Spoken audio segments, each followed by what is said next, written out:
right. Well, it has been such a pleasure following you on Instagram. I don't know when I originally began following you or even how I found you or how all of those things work, but you're one of those people that I've actually been wanting to talk to for a very long time because Yeah. you have so much helpful information that you share online. And of course, for those who know, the body is one of my favorite topics. It's one of the topics I'm most interested in.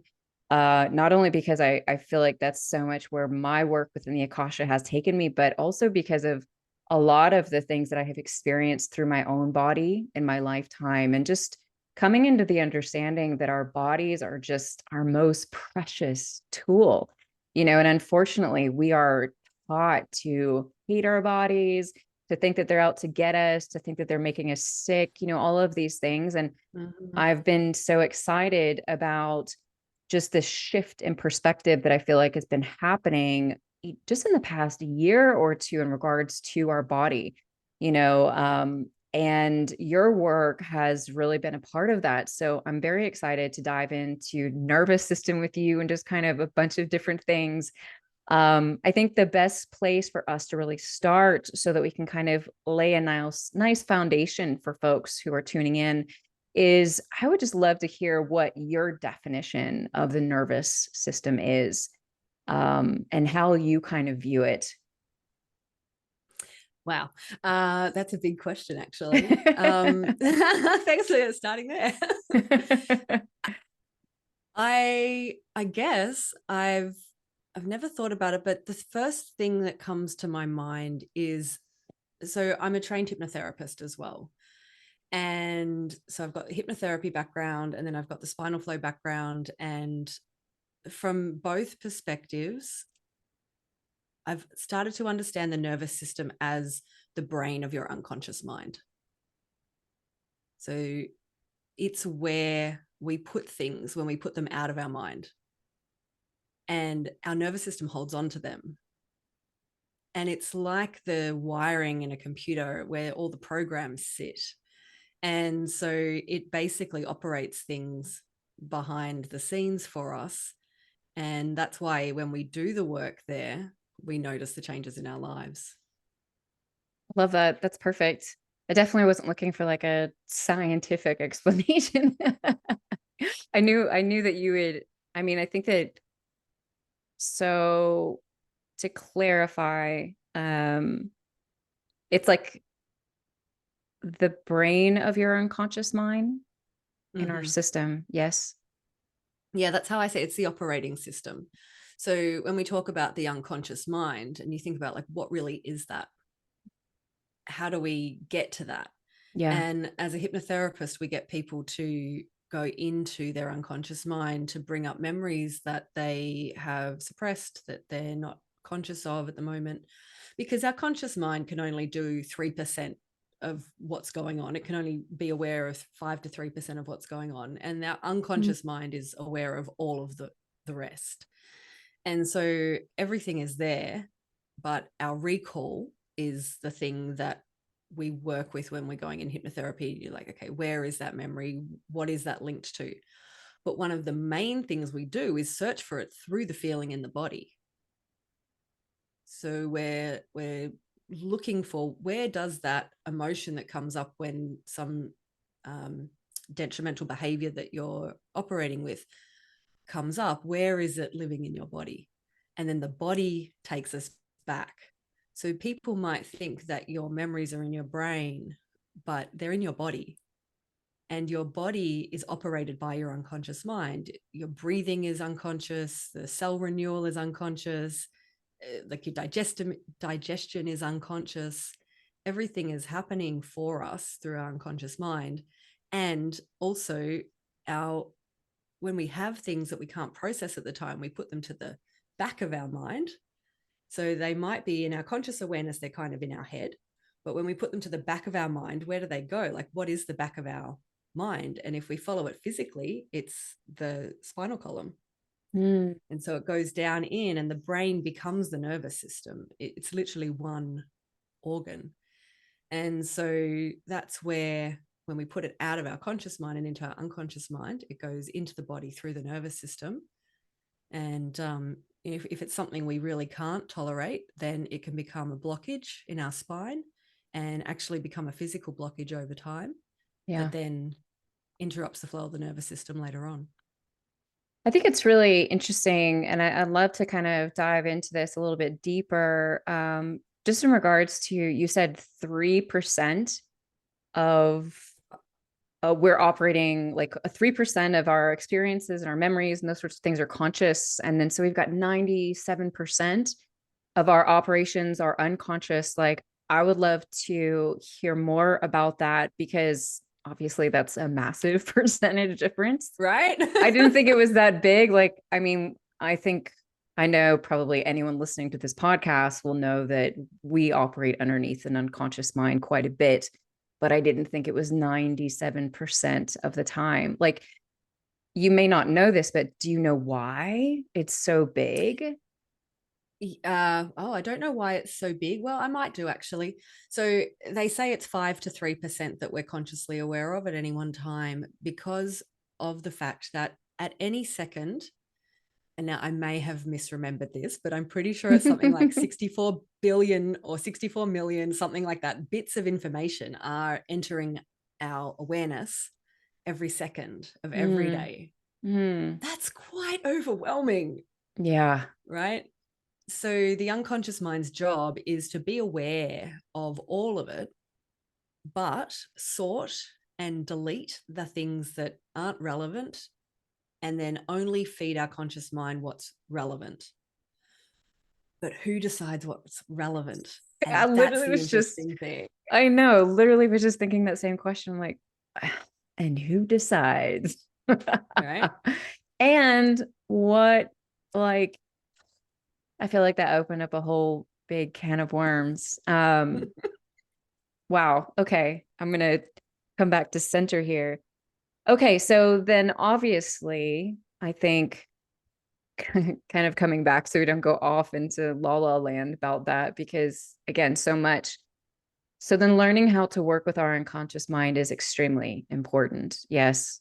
And then that's where everything is stored, and that's where all the work needs to be done. So it's not even necessarily on a conscious level where the work is, correct? Correct. Yeah. So So go ahead. I was going to say, so the work becomes recognizing what your unconscious mind is trying to say to you. And then you know where to work. But if we can do that, if we can get good at understanding the signals from our unconscious mind, then we can really focus our attention and our efforts onto what's going to give us the biggest change and the biggest results. Okay. So now we have to dive into how can we recognize what's going on with the unconscious mind.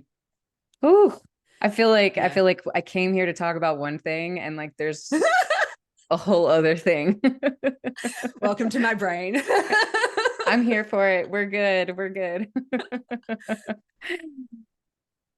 Yeah, and it's a really good question. How to recognize what your unconscious mind is trying to tell you is something that if we were taught in schools, our society would be so different. Our health system would be so different. Our lives would be so, so different. And one of the main things is that the body is talking to you all the time. When we get pain, when we get discomfort, that is the body saying, I have something trapped here and I need you to look at it so that I can release it, because I couldn't tolerate it at the time when the thing happened. And I've been storing it, waiting for you to come back to me and give me time to communicate with you. When you say the body communicates, what would you say is that language? What is it like? It's feeling based, sensation based, and because we have not been listening, it's dis-ease based that turns into disease and illness. So by the time you have a disease or an illness, you're way down the river. You might have dropped a problem in at the top of the river and it's flowed all the way down, but you've only picked it up right when it's become an actual like problem. There are many signs before that if we get really good at listening to those small nuances, and they could be things like just feeling really tired, like our digestive system going offline, feeling more bloated than normal. Like these can all be signs that your nervous system is not coping. And then when they stay like that for a long period of time, then that's when the body, it's losing its ability to send the healing message to all of the cells of the body. And so the body starts to shut down slowly. And so unfortunately, most people in our society in this day, because we're just not taught how to do it sooner, wait until there's a big problem and we end up in hospitals or whatever before we start looking for those answers. And I was exactly the same. Yeah. Yeah, I think I mean, from what I've seen in my work, certainly what the Akasha has brought forward, I mean, everything starts on an energetic level, right? Before it Mm-hmm, shifts out into the mm-hmm, physical. And it's just that mm-hmm, compounding effect that eventually, we see it in the physical form. So in regards to, I mean, one of the things that really comes to mind, I'd love to hear your thoughts on is, there's a difference from being tired because you didn't get enough sleep one night, or maybe even a few nights. And then there's the tired that like your body is potentially getting sick, or it's, mm-hmm. there's something deeper going on. Like how how do you recommend for folks to be able to tell the difference between kind of the small nudges versus the like, the bigger rings of like, there's something serious here to be paying attention to? That's a really good question. I think the first answer that comes to my mind is about self-worth, because when we're honoring ourselves and we're really in tune with our needs, then distinguishing between those becomes easier. Hmm. When you're putting your own needs aside, you might ignore the big ones and just put them sort of in the background and go, I'm just tired because it's life. But there would be a difference, and I can't answer that for every person because their signs are going to be individual to them. And knowing yourself is going to be the best way to discover that, by simply spending at least a little bit more time each day self-inquiring. So I think the whole thing is in all of the stuff that I work with, everything I've done in my own life to heal, it's all been a gradual accumulation of self-inquiry and self-awareness. And the more that I did that, the more I asked the thoughts in my head if they were true or not, or like, do I really want to think those negative thoughts, or do I have to push myself in this moment? Where is that coming from? Is that out of guilt or shame because I think I need to be doing something? The more I started to recognize the gift I was being given when it was time to rest, because my schedule would clear. And now this might be something that people have in their life as a similarity, but because I saw it in other people and I learned it off watching other people when I was working, scheduling other people's appointments, and suddenly there was a gap in their calendar. And they'd be trying to push me to put clients in, and I did. And then inevitably that week would come along, and lo and behold, the person would get sick. And I'd have to Hmm. go and reschedule all of those clients.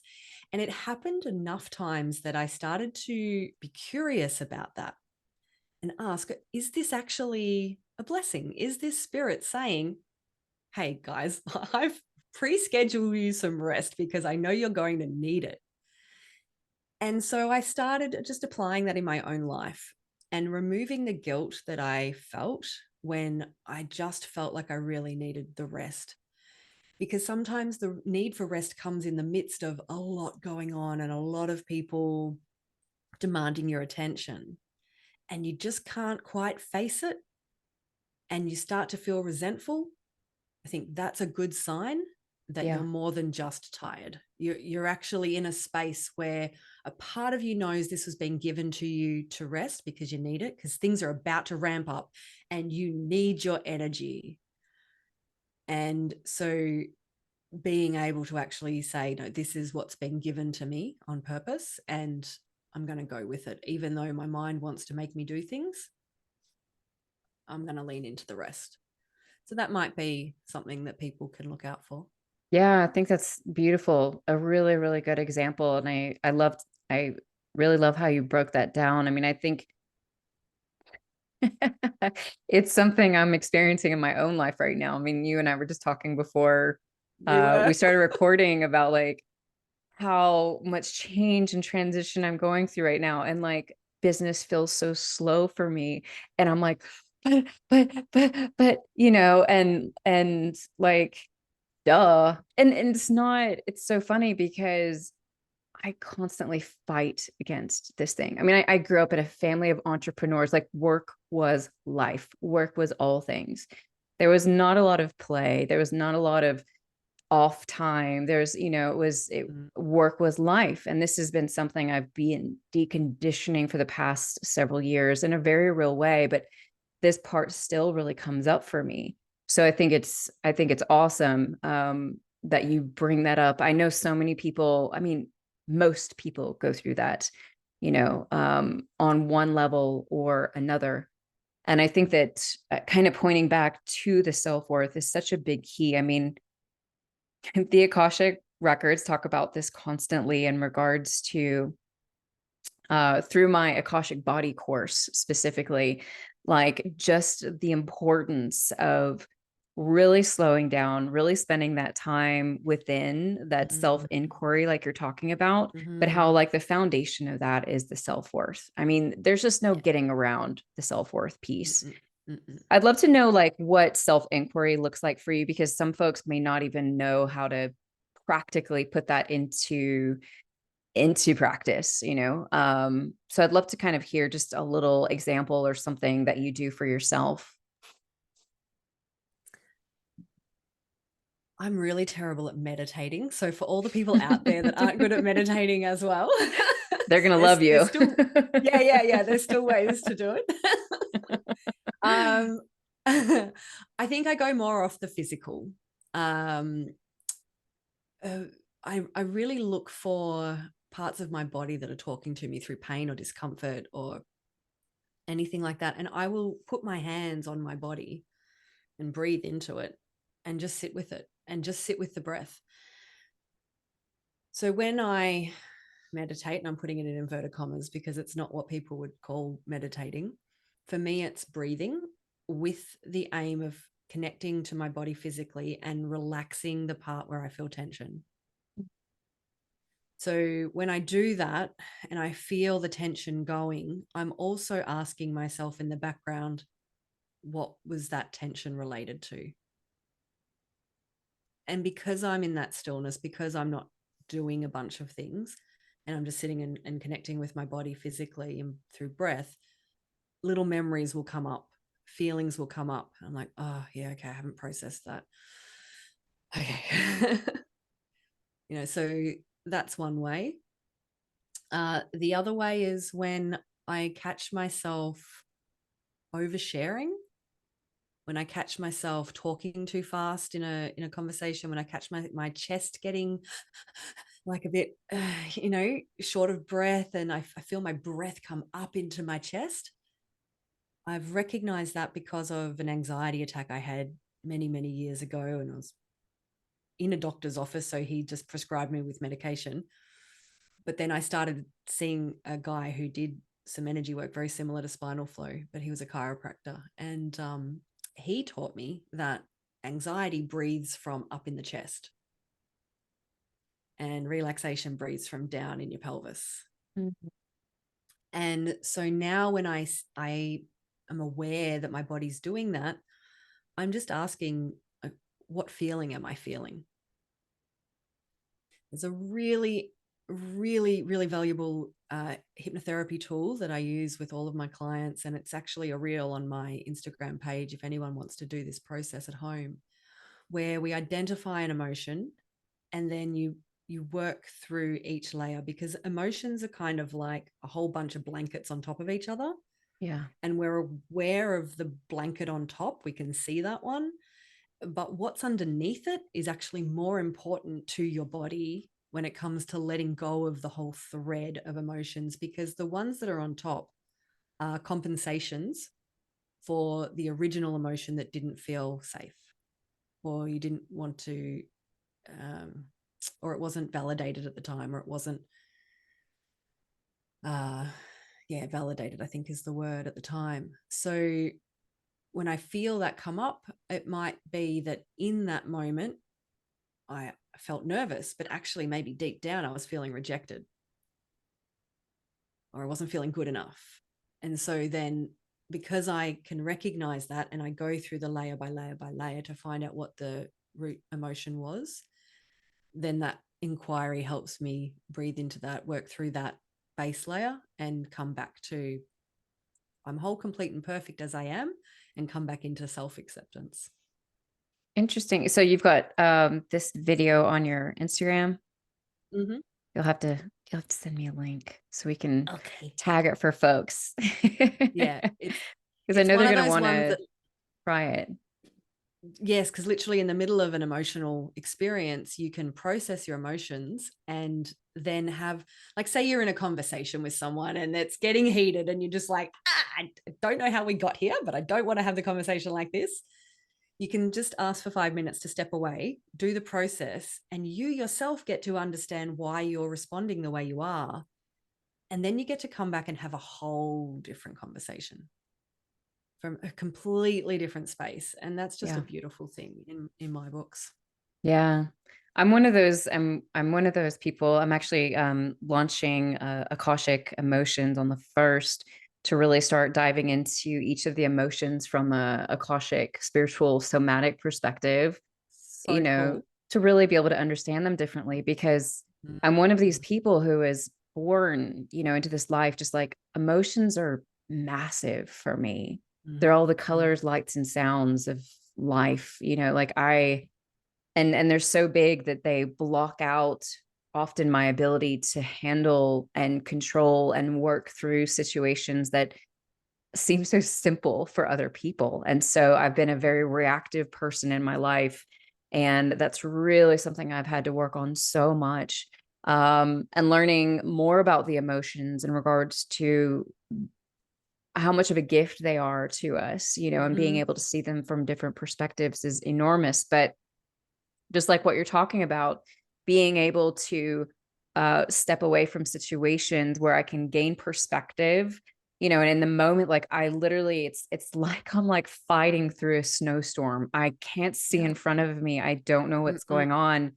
And when I'm able Mm-hmm. to step away and get back into a safe place and calm Mm-hmm. down, then it's like I'll have a memory from my childhood come in, or you know what I mean? Like I'll see what's Perfect. actually like coming up for me. And there's so much that's there, Yeah. Yeah. It 100%. it's one of those things though, I think like we often don't make time for it though, right?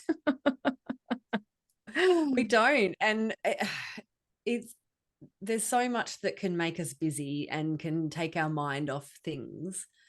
So, actually the best time to do it is in the middle of it when it's happening. So something that I had to learn, because I was also the same as you, I was so reactive, and I was in the middle of a fight with a boyfriend once, and it was just like this freight train was yelling at him, just like, "Rah!" And all this stuff was coming up. But it was the first moment I recognized that my nervous system had taken over my body, and it was talking. And I was having this kind of out of body, inside my body experience where I'm watching myself say stuff that I'm like, that's not how I feel. That's not Yeah. what I align to. That's not my authentic self. And I couldn't change it in that moment. But that was the first moment I was able to get a grip and say, I don't know what to say right now. So I'm just going to take 5 minutes away. And that was the change, where anytime that it sort of started happening like that again, my nervous system started taking over. I was able to remember that moment and just say, can I just have 5 minutes? Because this is not who I want to be in this conversation right now. Mm, And just being able to practice that in that moment was something that gave me, because when stuff comes up and that happens is when the part of you that's unhealed, if you can give it the attention that it needs in a good way, you can clear it. So when people talk about it has to come up to come out, is because when it's at the surface, it's able to actually be released and let go, and your nervous system can clear it from holding on all the time. When it's deep down under all the layers, it's harder to get to. yeah. You can still reach it, but yeah. So I mean, it's not always easy, but if you can if people listening can do that one thing where they're like, hey, this isn't quite how I want to be responding right now, give me 5 minutes, it can Well, make such a difference in the long run. yes, and being in a relationship with someone who respects that and will give you that space, I think is a big part of it. I mean, I know like Yes. since I was a kid, because my father's side of the family is Spanish. I come from a lot of Ah, big personalities. And very so, passionate.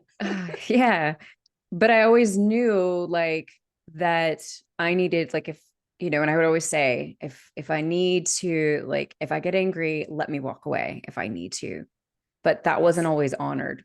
And I think that that's Mm, like, part of this scenario is understanding that that does take two, and being able to set up those mm. expectations with the people in our life That's a is a good big point. part of because if you're asking for this space and the other person's like wanting to continue talking, like you're not going to get anywhere. Like you just flat out, I mean, I have realized so much for myself just in the past year that it is my inner child, who like comes up for battle in those moments.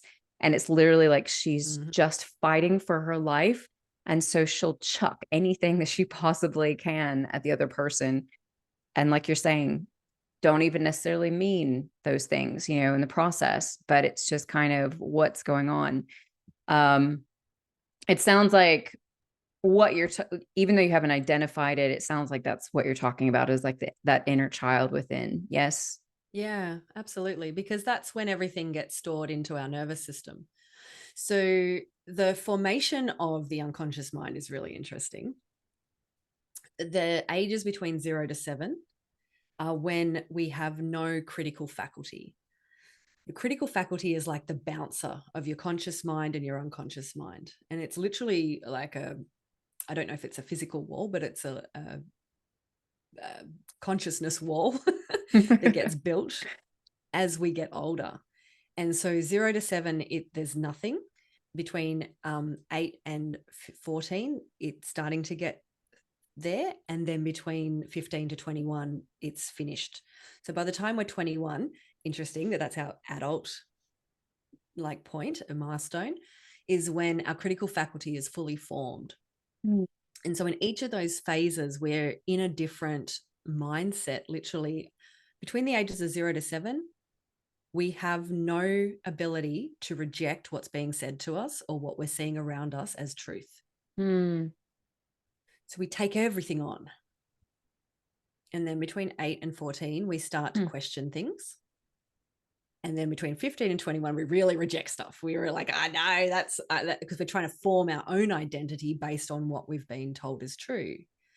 So what healing really is going back to the 0 to 7 age that's stored inside our nervous system and working with those beliefs that were created from a seed thought that got reinforced into a full-blown belief that is then affecting everything, how we do stuff, our body, like everything. So yeah, it's really all inner child work. Wow. That's interesting. I didn't know that. So the unconscious mind is fully formed by the time you're 21. Mm-hmm. So then basically everything that you're kind of working on is like from 21 past, prior, before. Correct. Yeah, Wow. correct. And mostly between the ages of 0 to 7 is where you get the most change, because there's a thing called a gestalt, which is a chain of events that all link together in your unconscious mind. So they're neural pathways that wire together.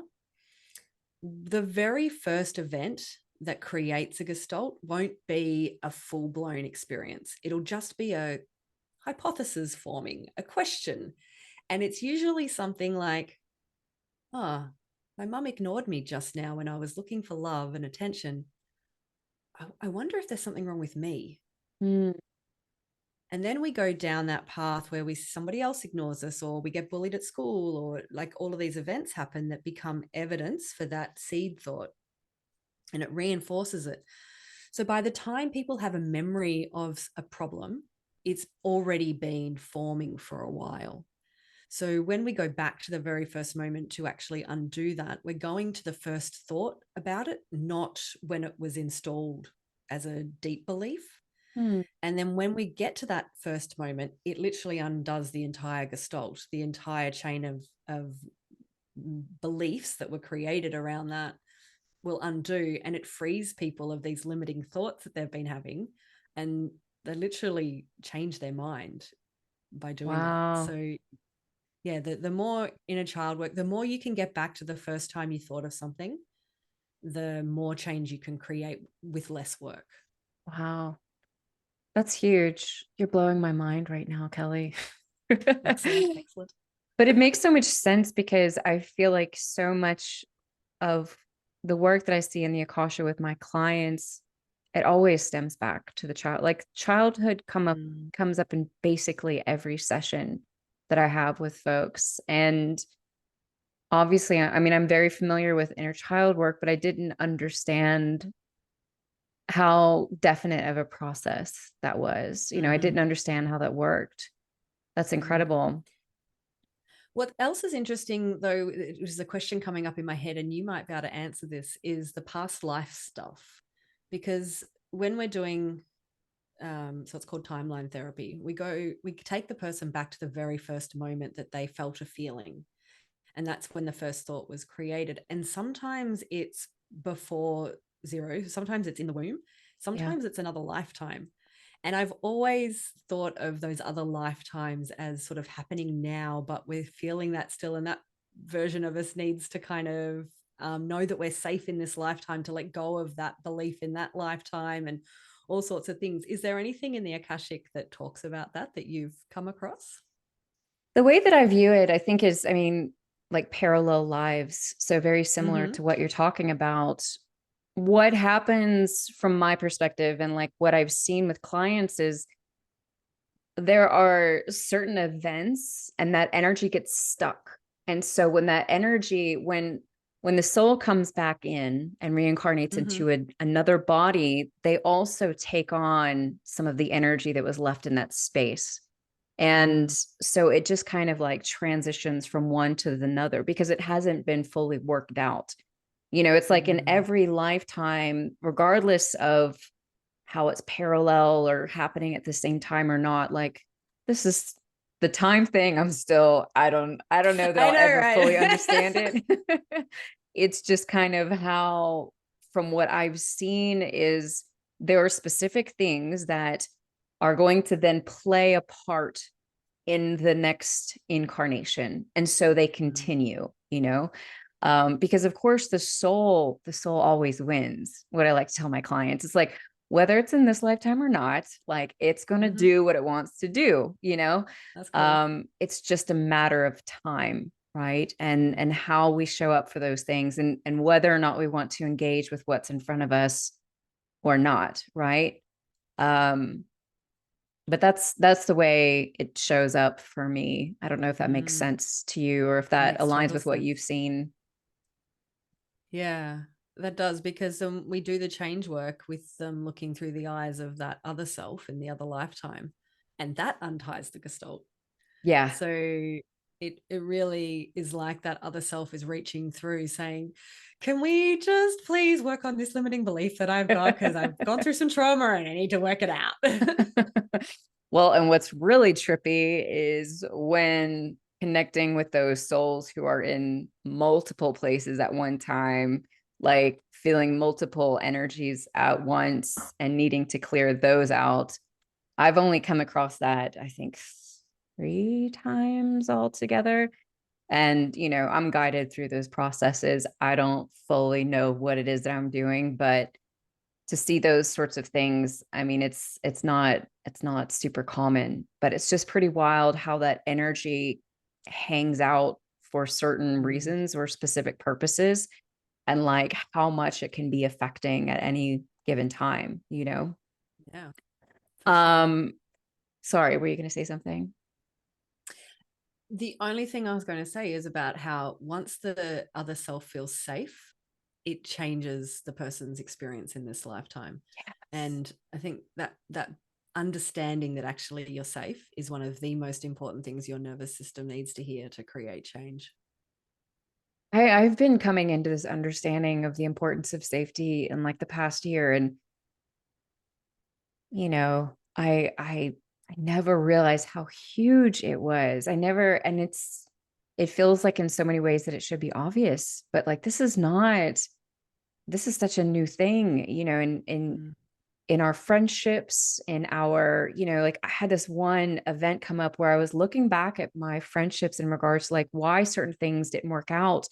And I saw this pattern of like, if I get into an argument or have a disagreement with someone, if I don't feel safe with that person, I can't Mm. continue being friends with them. It's Mm. like, I'm not someone who's scared of conflict, but if I feel like I can't, like if I feel like they're going to be mean or if they're going to hurt me, like if they're going to, Mm-hmm. you know what I mean? Like if they're not focused on a solution, in a similar way that I am, even in the midst of that disagreement, then I don't feel safe with them. And then I just don't have that interest in being their friend anymore. I just didn't realize how huge it was. And I guess coming back around to the nervous system, right? Right. I Yeah, mean, exactly. how do you create or help your clients create safety in their life? There's a few ways, and everything that I do is about creating safety for them. And literally, even sometimes when they're on my treatment table, we're doing spinal flow or the tuning forks or whatever it is, there are some times where I'm guided to just get them to repeat, I'm safe, out loud, and say it, because sometimes we need to actually talk to that inner child who's Yeah. freaking out and remind her that right now, or him, that right now we're actually safe. So nervous system healing really is bringing the body into a feeling of safety, that it's safe to be in your body. And if, and actually we're taught this through when we learn spinal flow, is the correct application of spinal flow is an application where the body feels safe. And we're taught to look for that. If there's a sign that the body is tensing up or something, then we know we're not in the right access point. The body's not feeling like it can release. And then we have to get our hands off straight away, because feeling safe is the way to heal.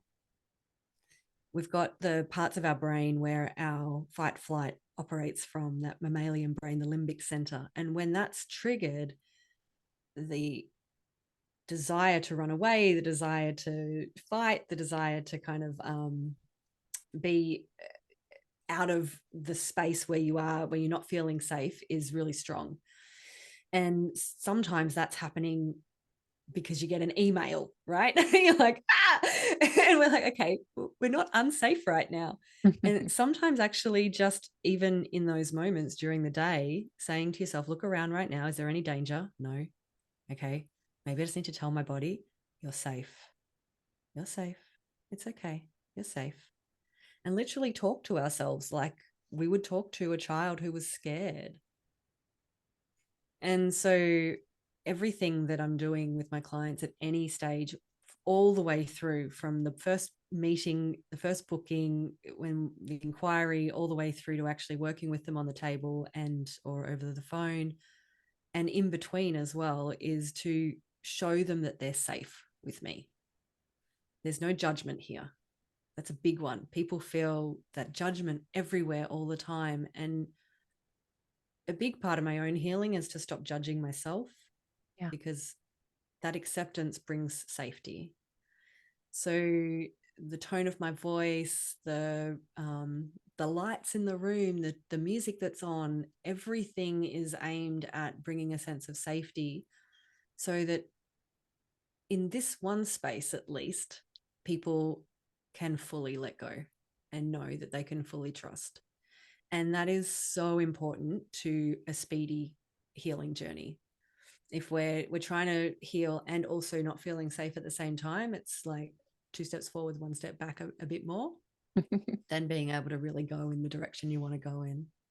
Yeah. But that's life. And so sometimes you just got to do what you got to do, and you just keep moving forward, even if your body's still feeling a bit unsafe. You keep going. I was reading, and I wish that I had this written out, because I was actually doing I've been going through a couple of somatic trainings and testing out a couple. I have a very unique learning style, so it takes a special teacher. But one of them said something about how the body actually doesn't hear the words that we're saying. So, like, us speaking to our body doesn't really help. Is that, am I maybe switching things up, or like, does speaking to our body help us feel safe? Can we tell our body that we're doing okay? Or do we actually have to like touch our body, hug ourselves, something like that? Maybe I misunderstood, but I just wanted Yeah, to. I would say you can definitely talk to your body. And because we always are, every thought we have is communication with our body, and our body hears our thoughts as much as it hears our words that we speak out loud. Tone is really important though. So maybe it's not so much about the language, but really the tone and the intention behind what we're saying is Hmm. super important. Your body will hear the tone before it hears the words. Like we do in conversation, right? Exactly. And we're so unconscious of that too. We're not aware that we're aware. So that's one of those things that's operated by the body, Yeah. the unconscious mind. Yeah. Yeah. Yeah. I notice that very much in myself. I'm so sensitive, and I feel like in difficult conversations, like it's already kind of hard enough for me to look at the person because I already feel, the Mm, tension, but then like the voice or the tone in which we're talking, like I really have to kind of work to get over that, to actually hear what it is that they're saying versus just react to a tone. mm, Um, so going back to I'm curious about, I don't know if this is directly spinal flow in and of itself, but one of the things that was really curious to me when I first came across you was how much you talked about the spine and how mm. everything is interlinked around the spine. And so I'd love for you to share with us about that, because I haven't ever heard that before. It's one of those things that, again, the knowledge isn't so well known, but it is one of the most important facets and aspects of our healing. The whole philosophy behind chiropractic is really, really amazing. And so, spinal flow technique was created by a chiropractor. But Hmm. what she recognized is that you don't need to be cracking anything in order for the body to get to a place where it's healing itself. And the reason for that is that she's looked at the body and she's asked herself, what does the body think is the most important part of the body? And she looked at which are the most protected parts of the body. So most people might think that, our heart's really important. And like, yeah, it is, but the ribs aren't as solid as the cranium. And then around your spinal column, we have the 33 vertebrae. And so that's a very protected part of our body, the brain and the nervous system. So based on that, when you look at what's making the changes in the body, it's the nervous system. So, say for instance, you had a car accident and the body goes into danger, hold, like it constricts, right? If there's never a message sent to the brain to say, hey, that danger's over, you're okay now, the body actually holds on to that fear. It holds on to that message of danger. And then it'll actually create a blockage in the spine in the gateway. We call them gateways in spinal flow technique. They're aligned with where the chakra points are as well, where the nerve plexuses sit in our body. And the body will store that trauma in that part. And then what happens is over time is it actually creates a blockage in the spine physically. And so where you've got the joints of the spine, there's little places between each of the vertebrae where the nervous system exits the spinal column and comes into the body. And they can get blocked physically. And so the nerve that's coming out is being strangled. So once that starts happening, the nerve that's supplying your lungs and your heart, if they're not getting information because there's a blockage in that part of the spine, You might have asthma, you might have something going on with the heart.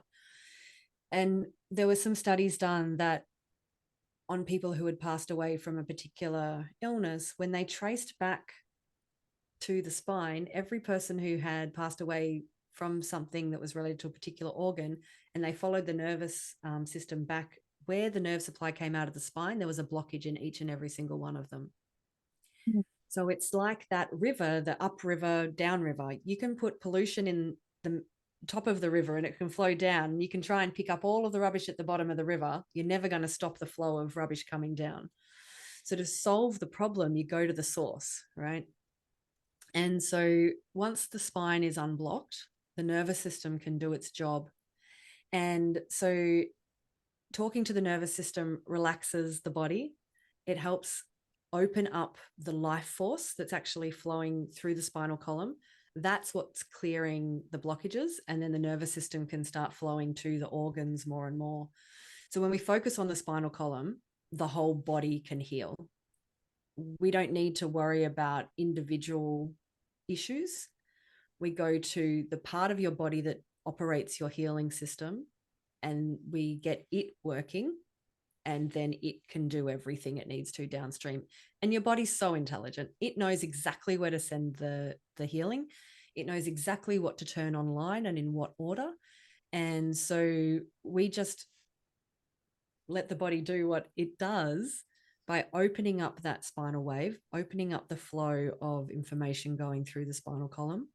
And once we can release those blockages, your body can go back to what it's designed to do, which is heal.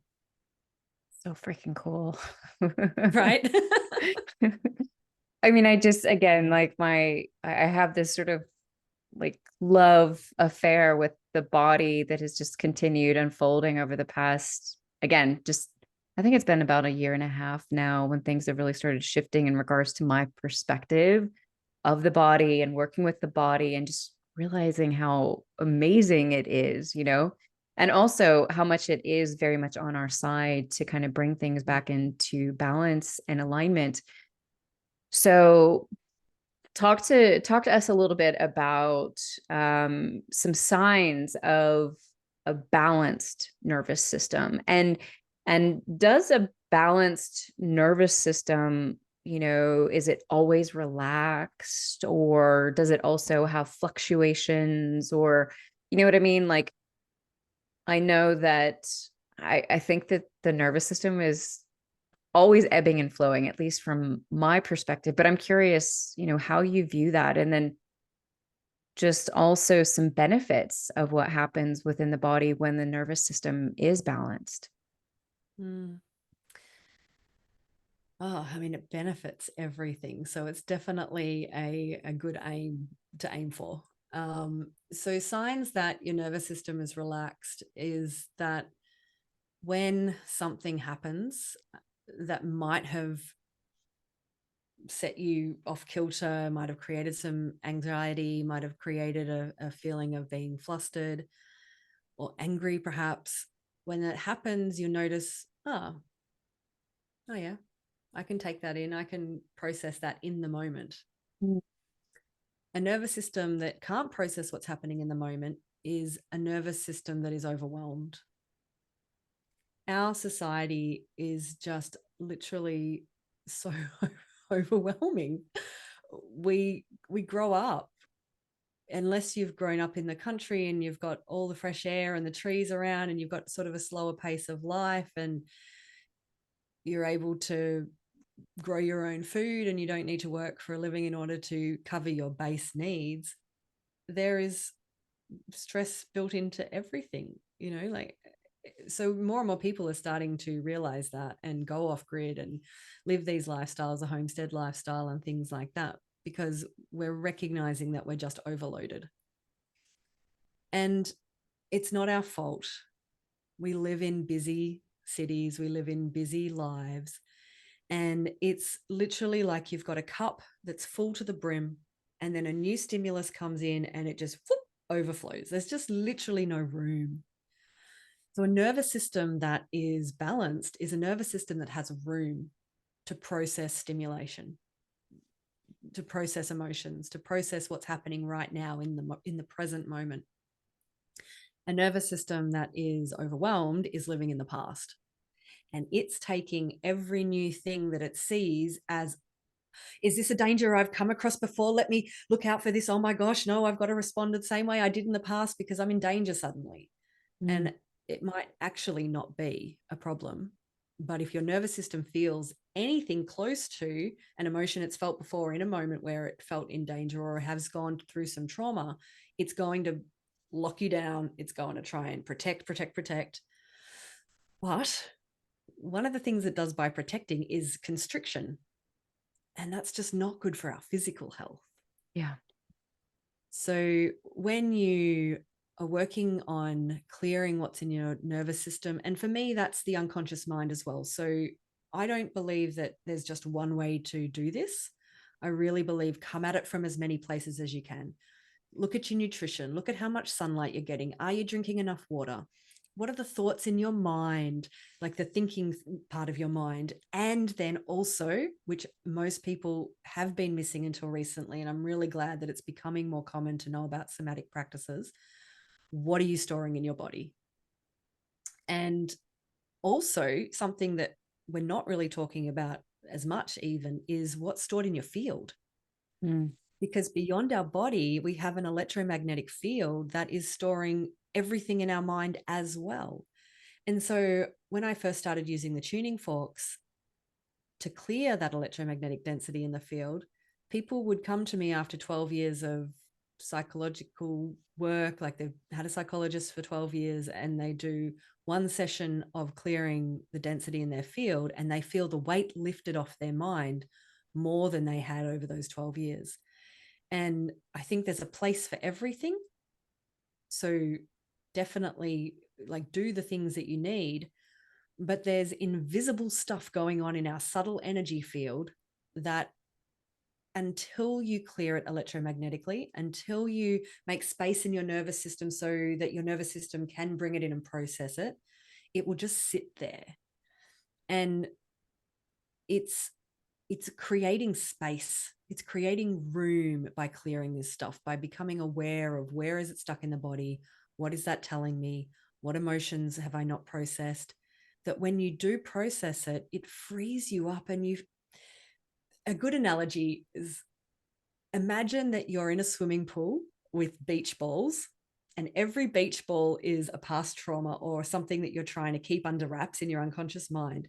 And you're trying to hold them all, right? And you're like, you need like 8 arms and legs to hold them all down. But every so often, one poof, comes up and smashes you in the face because you just can't keep them all under all the time. And then that bursting out of the surface looks like an emotional rage moment, or like, you just kind of like lose your mind about something, or you have an anxiety attack or a panic attack, or something happens like that. And we're like, where did that come from? It comes from the fact that we're constantly trying to keep stuff under the surface. And the nervous system healing, the tuning forks, the hypnotherapy, what it does is it puts a pin in that beach ball and it deflates it. So that instead of it trying to constantly come up out of the surface and show itself in our conscious mind, it just kind of dissipates. And it's a literal weight off our mind.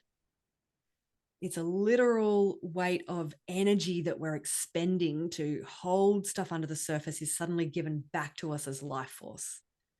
And the benefits of that are far reaching in your life. It literally helps with everything. Yeah. Yeah. Yeah. It's quite vast. I mean, I think that I've done a large amount of hypnotherapy work in my life. Back in 2021, I did a lot. I think energy work and going back into those places, at least for me, has been enormous. It continues to be enormous. Like you said, there's so many layers. It's not like that work can ever be done. It's not like we're ever going to get to the end, and until it is like the proverbial end. I don't even know what that would look like, but then is it because our past lives are still working through stuff in this timeline? So, I don't The fact that people are like, I'm trying to be healed. It's like, stop trying to be healed. Just in this moment, what wants to heal? That's probably all we need to focus on. Exactly. I tell my clients this all the time and my students as well. It's like, don't try to go excavating the things that are not coming to the surface for you right now, because those are not the things that are going to clear out for you right now. Like, this is not a priority. There's so much that if you try and go, like, you're just going to exponentiate the problem, like, just deal with what's in front of you. That's all that we're responsible for. We That's don't need good to advice get right there. all the things. So Kelly, I could keep talking to you. You've taught me so much tonight, and like also just reignited this whole like rabbit hole that I want to go down, and now added on the unconscious mind. I'm just like, holy shit, really? Like, because 3% is a lot. Like, I really thought I was dealing with more.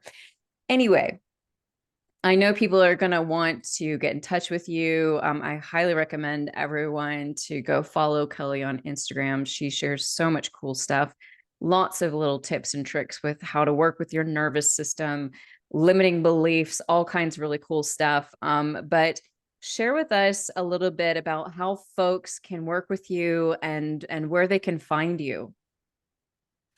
So online, I do tuning fork hypnotherapy sessions, working with that electromagnetic field, clearing those densities out, giving you life force back. And literally from wherever you are in the world, we can do one of those sessions. Your energy field, the electrical field in your body, can be accessed outside of time and space. So for sessions like that, literally anyone wherever you are listening from in the world, that's available to you. And for people who live locally on the Gold Coast in Australia, they can come and also do spinal flow technique with me as well and get that hands-on body nervous system healing. I call what I do nervous system healing because every aspect, all three elements, the hypnotherapy, the tuning forks, and the spinal flow technique, are literally all clearing your nervous system. They do it in different ways, and I think they're all valuable. I really like the three-pronged approach because I've used all of these things to heal myself on my own journey, and it's been absolutely invaluable to have had the spinal flow technique to release things that I couldn't get from other angles. So I think that they're all really, really valuable. So yeah, when people can come to me in person, then we do all three. When I'm just online, then we've got access to two of those modalities.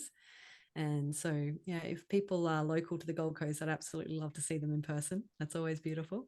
I'd love to We come can see do you in online if person. they're. That'd Oh be yeah, that'd cool. be amazing. Yeah. I am actually wanting to do some retreat style events around the world. So who knows, maybe one day we'll be able We're to. going to talk about that, girl. Oh yeah. Yeah. Yeah, That'd be that would be amazing. awesome to get you moving around a bit out of the, yeah. Because I'm sure that you have a lot of followers, from this side of the world. Yes, the majority are actually from the States and other countries. So it's been my goal for this year. Hopefully, at least one retreat in the United States would be amazing. And I'm Yay. coming to Mexico at the end of May. So I'm like, oh, do I tie that in? We'll see. Wonderful. Well, thank you so much for being here, Kelly, and just sharing your beautiful heart and your work. And I've really enjoyed following you on Instagram and will continue to do so. And but thank you so much for being here and sharing with us. And maybe there's a part two here because again, I feel like there's so much like I literally didn't even get to like not even I think like three of my questions.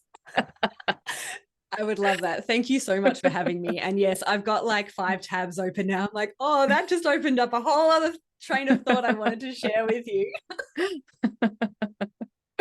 Wonderful, wonderful. All right, folks, thank you so much for tuning in and listening and hanging out with Kelly and I today. We really appreciate you being here and sharing your time with us. Be sure to share today's episode with someone else who can benefit from it. Leave us a review on iTunes or Spotify. Join the email list for podcast updates, resources, and a number of things I don't share anywhere else. Sending you so much love. And don't forget, when we invest in ourselves, the world benefits. Until next time.